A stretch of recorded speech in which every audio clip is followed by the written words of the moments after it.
자, 우리 옆에 분들과 다시 한번 인사하겠습니다. 오늘 정말 잘 오셨습니다. 자, 은혜받기 원합니다.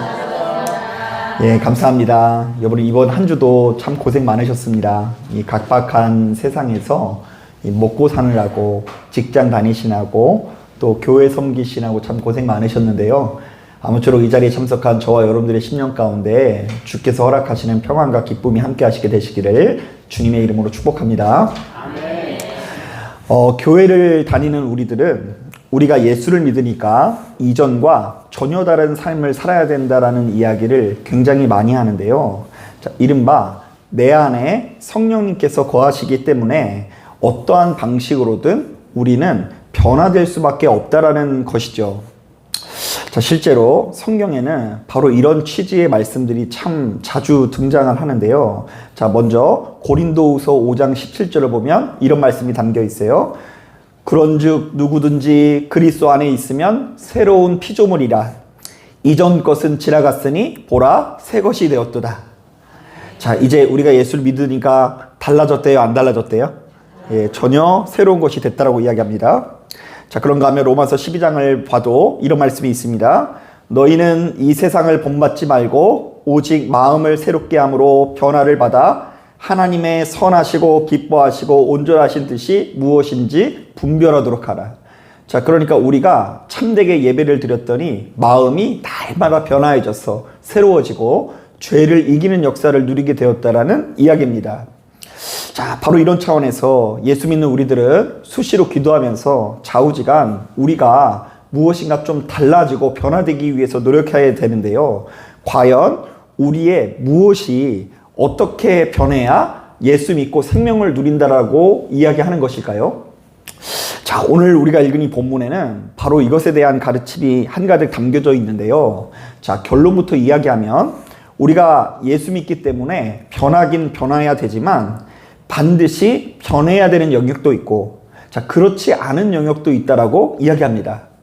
꼭 변해야 되는 영역과 그다지 변하지 않아도 되는 영역이 있다라는 것을 우리에게 굳이 구분시켜주고 있어요. 자, 이게 무슨 말일까? 우리 다 같이 18절 말씀, 19절 말씀 같이 한번 읽어보도록 할게요. 18절, 19절 시작. 할례자로서 부르심을 받은 자가 있느냐? 무할례자가 되지 말며 무할례자로 부르심을 받은 자가 있느냐? 할례를 받지 말라. 할례 받는 것도 아무것도 아니요 할례 받지 아니하는 것도 아무것도 아니로되 오직 하나님의 계명을 지킬 따름이니라. 자, 할례를 받은 상태에서 부르심을 받은 사람은 굳이 자기가 예수를 믿는다고 해서 이 할례 받은 흔적을 지울 필요가 없다라고 이야기하죠. 자, 그런가 하면 할례를 받지 않은 상태에서 부르심을 받은 사람도 자신이 이제 예수를 믿었다라는 이유로 할례를 받을 필요가 없다라고 이야기합니다. 자, 왜냐하면 할례는 아무것도 아니로되 진짜 중요한 것은 따로 있다라고 하는데요. 자, 오로지 하나님의 계명을 지키며 살아가는 것이 예수 믿는 우리들에게 훨씬 더 중요한 일이라는 것이죠. 자, 참고로 말하면 여기서 말하는 하나님의 계명은 고린도전서에서는 사랑을 말해요. 사랑을. 이 교회 안에 자꾸 다투고 분열하고 서로 이 불화살이 왔다 갔다 거리니까 사랑에 관한 말씀을 굉장히 많이 전하거든요. 그러니까 할례를 받았느냐 안 받았냐보다 더 중요한 게 뭐라고요? 서로 사랑하며 지내는 것이 중요하다라는 이야기를 하는 것입니다. 자, 계속해서 비슷한 말씀이 22절에도 나와 있는데요. 자, 우리 22절부터 24절까지 우리 총기를 가지고 한번 읽어볼게요. 시작.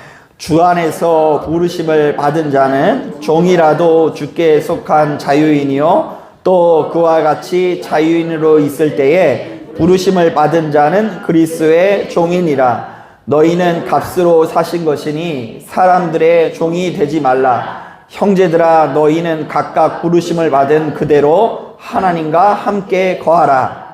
자, 이번에는 예수 믿는 자들의 신분에 관한 이야기가 담겨져 있는데요. 자, 예수 믿는 사람들은 노예로 부름을 받든 자유인일 때 부름을 받든 그것은 그다지 중요한 일이 아니라고 합니다. 자, 왜냐하면 신분은 아무것도 아니로되 진짜 중요한 것은 하나님과 동행하는 삶을 사는 것이 훨씬 더 중요한 일이기 때문에 바로 이런 종류의 이야기를 하는 거예요. 자, 자, 그렇다면 이 말씀 안에 반드시 변해야 되는 영역과 그렇지 않은 영역들이 분명히 나눠지게 되죠. 자, 그러니까 할례를 받느냐 안 받느냐는요, 그렇게 중요한 게 아니에요. 그런데 진짜 중요한 게 뭐라고요? 하나님의 계명을 지키며 살아가는 것이 중요하다고 이야기하고요. 이번에는 뭐라고 이야기하고 있죠?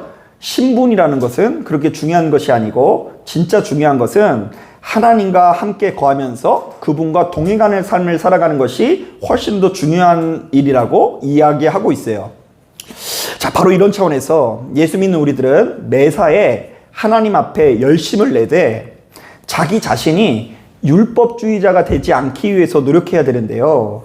왜냐하면 율법주의자들은 몇몇 율법 조문에만 사로잡혀서 자신이 구원받는 데 있어서 정말 중요한 것이 무엇인지를 제대로 알지 못하고 그다지 중요하지 않는 일에만 목숨을 걸기 마련이기 때문입니다. 자, 저는 바로 이런 종류의 이야기를 하면 항상 생각나는 집사님 부부가 있는데요. 자, 이분들은 그 젊은 시절부터 이 여자 집사님이 그 젊은 시절부터 세상에서 허랑방탕하게 살아가는 남편으로 인해서 엄청난 고생을 한 분이었습니다. 자, 남편은 가장으로서 밖에 나가서 좀 돈을 좀 제대로 벌어왔으면 좋겠는데 경제 활동에는 충실하지 않고 매번 세상 모임에만 전전하는 것입니다. 실제로 제가 이분의 남편을 처음 만났을 때는요, 일주일에 이분이 각종 친교 모임이 6개가 있었거든요. 여러분, 일주일이 며칠이죠? 7일인데 그 중에 며칠을 모임을 간다고요? 6일을 가니까요. 이분이 이 모든 공사다망한 모임에 참여를 하다 보면 수시로 밤늦게 들어오기 마련이고요. 그 밤늦게까지 이렇게 열심히 놀면은요, 아침에 출근을 제대로 한다 못한다? 제가 차마 얘기를 못하겠어요. 그냥 알아서 생각해 보세요. 굉장히 그걸로 인해서 이분이 굉장히 큰 고통의 세월을 보냅니다. 자, 그런데 참 감사하게도 이 문제 많은 남편이 저희 교회에서 신앙생활을 하는 중에 성령께서 역사하사 크게 은혜를 받는데요. 자, 자신이 어떤 체험을 통해서 하나님 앞에 얼마나 큰 죄인인지를 깨닫고 그야말로 이 통곡의 눈물을 흘리는 것입니다. 제가 이제 거짓말 조금 보태면은요, 들어올 때부터 무릎 꿇고 들어와서 나갈 때도 기어 나갈 정도로 아주 강력한 이 회개의 역사를 경험하게 됩니다. 자, 그래서 그 뒤로 자기 나름대로 이런저런 변화를 시도하게 되는데요. 자, 6교의 친교 모임을 반드시 가야 되는 1개의 모임으로 줄이고, 하루는 술이 거나하게 취해서 집에 들어와서는 자신의 아내에게 무릎을 꿇고 지금껏 속 썩여서 미안하다면서 눈물로 사죄를 하더랍니다. 자, 그러자 다음날 그 여자 집사님이 정말 신이 나서 저한테 자랑하는 거예요. 목사님, 우리 남편이 어제 나한테 이렇게 무릎을 꿇고 눈물을 흘리면서 용서를 구했다요, 이러면서요. 벌써 얼굴에 근심이 사라졌어요. 그래서 저도 그 소식을 듣고 얼마나 감사한지 정말 하나님께서 살아계시다는 고백이 저절로 나오고요. 이제 완전히 달라진 그 남편을 통해서 그 가정에 어떤 변화가 나타날까 기대하는 마음이 들게 되더라고요. 자, 그런데 사람이 하루아침에 달라지는 것은 아니더라고요. 이런 저의 기대와 달리 사람이 그렇게 안 변해요. 이제 제가 그걸 몰랐을 때는 참 실망을 많이 했는데요.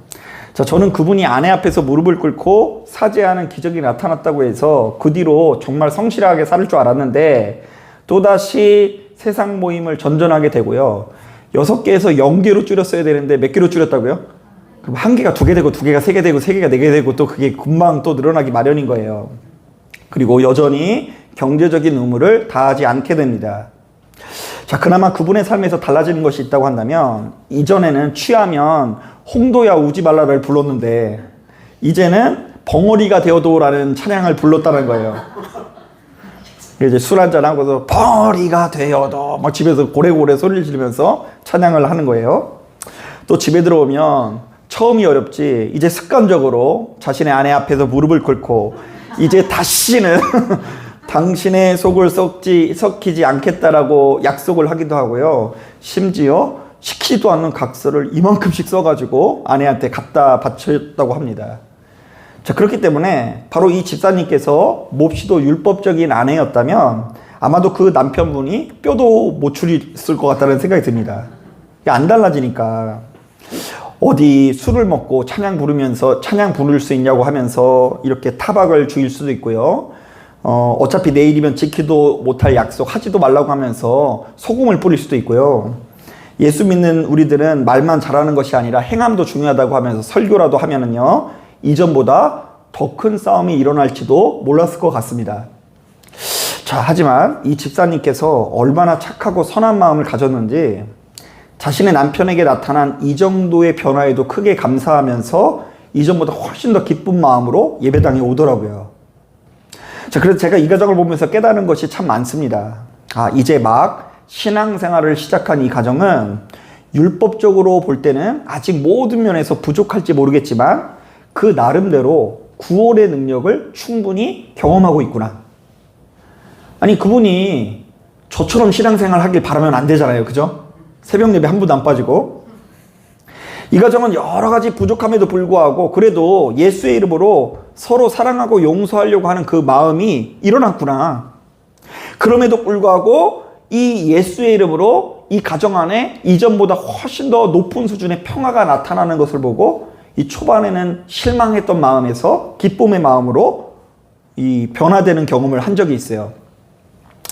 여러분, 물론 우리가 예수를 믿으니 이제부터 제사도 안 드리고 술도 멀리하고 담배도 멀리하고 친척 모임에도 안 가고 세상 모임도 멀리하고 오로지 하나님만 바라보면서 새벽 예배, 수요 예배, 금요 예배, 주일 예배까지 단 한 번도 빠지지 않는 사람, 기도로 시작해서 하루를 기도로 끝내는 사람이 되면 참 좋을 것 같아요. 만약 우리가 그렇게 살 수만 있다고 한다면 이제 더 이상 육신의 문제에 넘어지 않고 그리스도 예수 안에서 훨씬 더 나은 삶을 살 수 있을 것 같다라는 기대가 들기도 합니다. 솔직히 말하면 아무래도 저도 역시 한 사람의 평범한 목사로서 그렇게 바로 그러한 기대를 가지고 우리 성도님을 바라보면서 사실은 그런 종류의 판단을 할 때가 종종 있습니다. 자, 이제 그들이 완전히 버리게 하소서. 이제는 그들이 완전히 끌어내게 하소서. 그러나 좀처럼 버려야 될 것을 버리지 못하고 벗어버릴 것을 벗어버리지 못하는 마음을 볼 때 이 답답한 마음을 가지고 애타는 심정으로 기도할 때가 종종 있어요. 특히 다른 사람한테는 안 그런데요. 저랑 가까운 사람들, 가족들, 그 중에서도 이제 저희 자녀들 같은 경우에는요, 제가 그 꼴을 볼 때마다 못마땅한 그런 잔소리가 이렇게 모락모락 튀어나올 때가 되게 많이 있어요. 요즘 우리 애들이 방학을 시작했거든요. 그런데 이제 그냥 숙제만 끝냈다면 TV를 틀어요. 그래서 이제 얘들아, TV 좀 그만 봐라, 스마트폰 좀 그만해라, 공부할 때는 딱 집중해서 공부하고 놀 때는 놀고, 아빠는 늘상 공부하라는 게 아니다. 공부할 때는 공부해야 하고 공부 끝났으면 놀아라. 그리고 얘네들이요, 그래도 목사 아들 딸이니까 신앙생활도 좀 열심히 했으면 좋겠고, 저는 그 나이 때 방언 받고 장롱에서 기도했는데 이 녀석들은 예수님의 예자도 모르는 것 같고, 이양 옆에서 아빠가 열심히 말씀을 준비하는 거 보면 은혜로 듣지는 못하더라도 효도하는 마음으로 열심히 들어줬으면 좋겠는데, 맨 뒤에서 하품하는 건 누구라고요? 태선이 수빈인 거예요. 이제 전혀 안 듣는 것 같고, 그럴 때마다 한숨이 저절로 나올 때가 많이 있습니다. 하지만 예수 믿는 우리들은 바로 그런 때일수록 어금니를 꽉 깨물고 자기가 하고 싶은 말과 행동을 참아야 하고요. 또한 수시로 자기 자신의 내면을 돌아보면서 스스로에게 이런 질문을 해볼 수 있어야 합니다. 자, 지금 나는 무엇 때문에 이렇게 못마땅하게 느끼는 걸까? 지금 내가 누군가에게 요구하는 것은 하나님께서 원하시는 것일까? 아니면 내가 원하는 것일까? 지금 내가 못마땅하게 여기는 것은 우리가 구원을 이루는 데 있어서 정말 꼭 필요한 일인가? 아니면 그렇게 중요하지 않은 일인가? 여러분, 할례를 받든지 안 받든지 구원에 있어서 영향을 끼친다, 안 끼친다? 안 끼치는데 그 할례 가지고 계속 지지고 볶을 필요가 뭐가 있냐는 거예요. 가만히 보면 누구보다 예수를 충실하게 믿는 자들 중에, 그 누구보다 기도를 많이 하고 열정적으로 예수를 믿는 사람들 중에 참 별거 아닌 것에 열을 올리면서 정작 중요한 이야기를 하지 못하는 경우가 많이 있거든요. 하나님께서 별로 중요하게 생각하지도 않는 할례, 그놈의 할례. 하나님께서 별로 중요하게 생각하지도 않는 신분에 주목하고 강요하고 그러는 사이 누군가를 예수의 이름으로 행복으로 인도할 절호의 기회를 놓치고 누군가가 예수의 이름으로 제대로 진리를 마주할 수 있는 기회를 나의 허물로 인해서 송두리째 뺏는 경우가 많이 있다는 것입니다. 가는 곳마다 그야말로 전도자가 되지는 못할 망정 불량배 역할을 하면서 이 교회로 오는 발걸음을 쫓아버리는 경우가 너무나 많이 있다는 거예요. 자, 그래서 제가 늘상 하는 얘기가 뭐냐면요. 여러분, 교회가요. 항상 소란스러운 것은 누구 때문인 것 같아요? 자, 제가 문제를 낼게요. 객관식이에요. 첫 번째, 생전 처음 온 새신자. 두 번째, 집사. 세 번째, 권사. 네 번째, 장로. 이 넷 중에 누가 교회를 가장 힘들게 할 것 같아요? 3번이요? 4번이라고 하지 마세요. 한 분밖에 안 계신데 지금. 4번이라 그러면 우리 장로님이 시험 들어서 안 되고요. 그래서 3번쯤에서 우리 합의하자라고요. 3번쯤에서. 새로 교회에 온 사람은 교회를 힘들게 하지 않아요.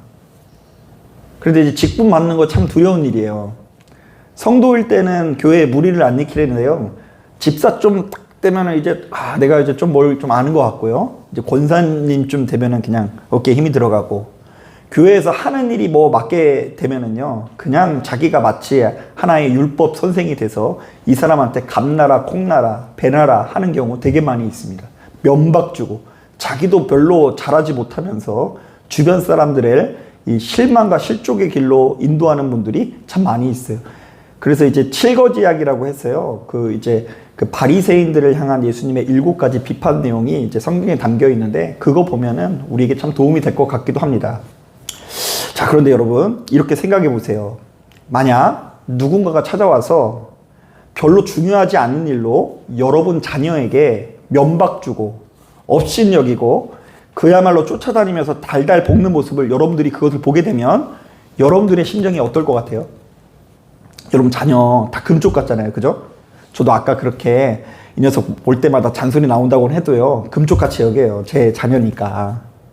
그런데 이제 3살밖에 안 되는 내 애기한테 왜 외국인과 영어로 프리토킹 못하냐면서 밤 12시까지 앉혀놓고 공부를 시키면은요. 그것을 지켜보는 부모의 심정이 어떨까요?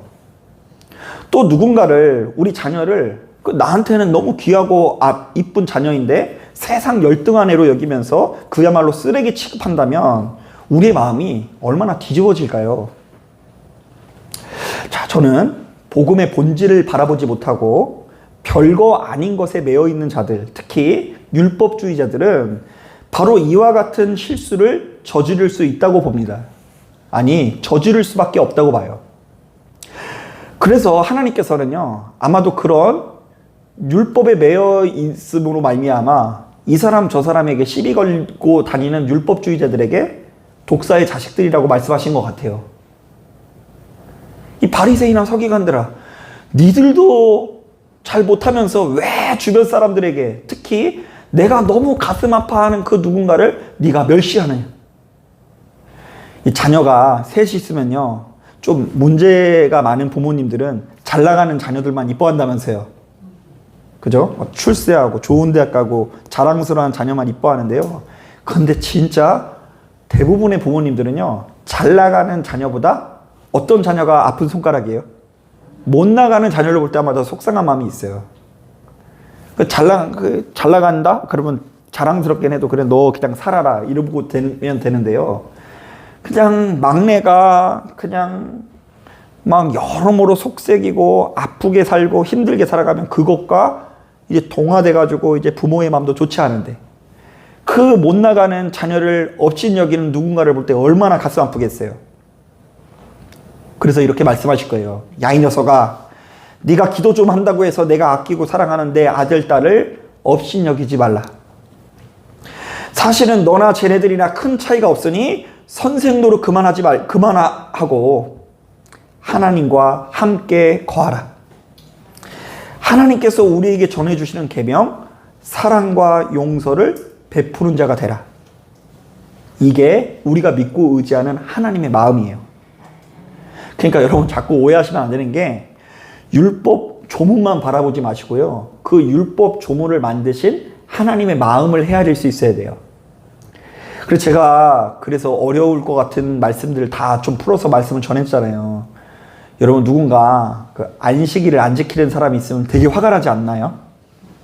그 자녀들은 보통 안식일 안 지키잖아요, 그죠? 안식일을 교회에서 안 하려고 그러고 어디 떠나가지고 안식을 하려고 하는데, 막 자녀들에게 너무 그 교회 나왔니 안 나왔니, 뭐 주일을 지켰니 안 지켰니를 가지고 여러분 너무 흥분할 필요는 없어요. 물론 교회 나와야죠. 나오면 좋죠. 그런데 이제 왜 그러냐면, 그 안식일 자체가 숨 좀 돌리며 살아가라는 하나님의 무엇이라고요? 사랑이잖아요. 얘들아, 돈도 좋지만 일주일 내내 일하면 너희 힘들어서 못 써. 그러니 6일 정도 일했으면 적어도 하루는 뭘 해야 된다고요? 쉬어라. 그때는 기도하면서, 말씀 보면서, 혹은 육체의 피로를 좀 쉬는 날도 있어야 된다. 이거는 고대 사회에서 혁명과도 같은 법이라고 할 수 있어요. 그때는 그냥 쉬는 날이 없어요. 그냥 불러서 일하라고 하면 그냥 무조건 일해야 돼요. 신분이 쉴 수 있음을 보장하는 사회예요. 높은 사람들만 쉴 수 있는 사회에서 누구든, 종이든 이방인이든 심지어 낙이든 짐승이든 쉴 때는 쉬어야 된다는 게 아버지 하나님의 사랑인 거예요. 그리고 음식도 가려 먹거나 정결한 거, 부정한 거, 이거 정해주신 이유가 뭔지 아세요? 부정한 음식 먹었을 때 저 사람 더러운 사람이라고 놀리고 핍박하고 못 살게 굴기 위해서가 아니라, 아무 음식을 먹어서 탈이 났을 경우에 그 자녀들을 보호하려고 하는 하나님의 마음이 담겨져 있는 법이라고 제가 말씀을 드렸잖아요. 자, 그러니까 성경을 처음부터 끝까지 다 그 속에 담겨져 있는 우리를 향한 사랑의 메시지라고 본다고 한다면, 우리가 쉽사리 남을 판단하면 안 돼요. 내가 마음에 안 든다고 해서 하나님도 그 사람을 마음에 안 들어하는 거 아닙니다. 여러분, 보통 우리 세상에서도 이런 얘기 많이 하죠. 내 자식이 귀하면 누구 자식도 귀하게 여겨야 된다고요? 네, 남의 자식도 귀하게 여겨야 된다 그랬잖아요. 그런데 우리가 하나님을 믿는다라는 건 세상을 그런 눈으로 이제 바라보게 되었다라는 의미예요. 야, 가끔씩 저도, 야, 이런 사람들은 정말로 이해가 안 된다, 그런 사람들이 있거든요. 오늘 같은 경우에도 어떤 여자 국회의원을 그냥 이 중학생밖에 안 된 애가 갑자기 막 돌로 막 10차례인가를 찍었대요. 그래가지고 돌이 이렇게 쪼개졌다는데, 아니 걔는 왜 거기서 그러고 있을까? 아니 왜 걔는 뭐 분노를 어디 풀 데가 없을까? 그냥 집에서 이렇게 이불이나 쌓아놓고 거기다 때리지, 왜 그 국회의원 힘없는 그 여자한테 그렇게 할까? 이해가 안 돼요. 자, 그런데 노력은 해보고 있어요. 어떻게 해요? 아, 하나님께서 저런 자녀를 보고 진짜 속상해 하시겠다, 마음 아파하시겠다, 이러니까 조금 기도하다가 마음이 풀리더라고요.